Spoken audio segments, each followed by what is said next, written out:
normal kenyam kanasin kontin barash me bajeling biya kamal kan online tv kejen gwas me banela dana chanong rewi ka congo chala do shi m23 rebel kiji do atinte kor ke congo shige ji congo chikan ga jojo ka wite wan tinte rewi ka congo bana lere me bana jeling kel mi jiram jidit kejen channel me de jogono jin nyo kanasin ko ken ko biladati bikan kul mala shu gwas netin kon gor kon ke no de goten bana de dan le rode ban je cholin kel Gwasame chalado en kume mentador rey wich eko Congo men la deni East Africa dial ananketin men la deni South Sudan deni Kenya deni Rwanda human deni Kampala ke Uganda men la kanangetin chalado jawi tungwan nong antame chaka kevre wich ko Congo charo ma chajala dani dialan content wini chalado chicken wi tungwan nong yene kep ka gwe ke jen wonba gwe ke jen odong chicken wi to chicken de kep antama chiku wito ton chicken ga kep karaja dana chalat kenya chikuma Congo en cha joch kum mentador jelada no kanatin contin matkel ke M23 rebel ke kum mental ke M23 ray which ko Congo chicken lado ken sha kalok aji Rwanda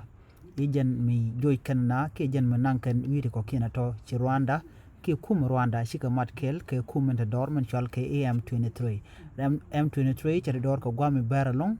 jen kanite kon tin la nyen ke deni Congo tintere wich chalado wich midida long and wajadan ki wajadan chicken kef ke jen gwasamo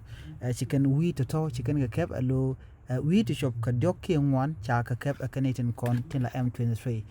namo agenda na de yenaling gwasame ci kwar Congo men la president ki wudi chal ke flex tisha sekedi ajen cha dol cha chore wida ka mandan le roda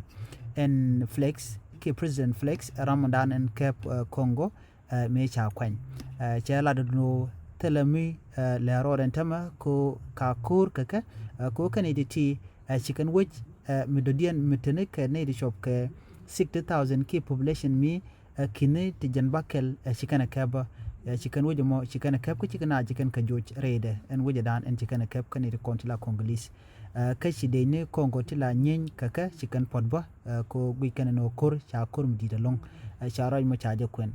en gwasen nyen katin rewe ka Congo gwad dan tika dab ki mala dab la jatet katin cha roy mo cha je kwen ko jen dan ter kana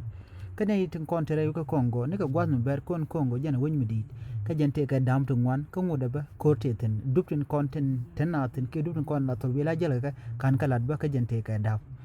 tiji wen ba tiketen duno ko kor gwase dan ci kum mala kum Congo ci ji wen ci ka tugre wik jo kan wo yen jakkur ko be tino ka kor gwan number en Congo kan gorno bikane de konte dor ci la jiwe dien e biken kan nong da wik commentaire ka kelu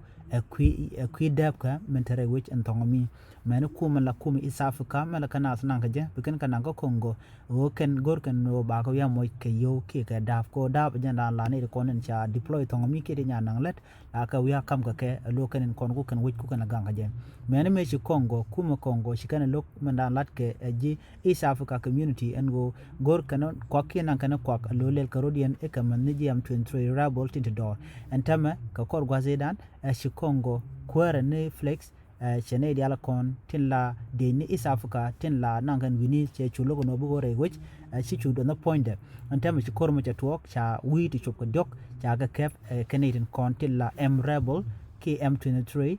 rebel tin kon te dot tin yinke kuma Congo ajele dana chala dan tama wa ken chicken wi tin wan chicken ga kep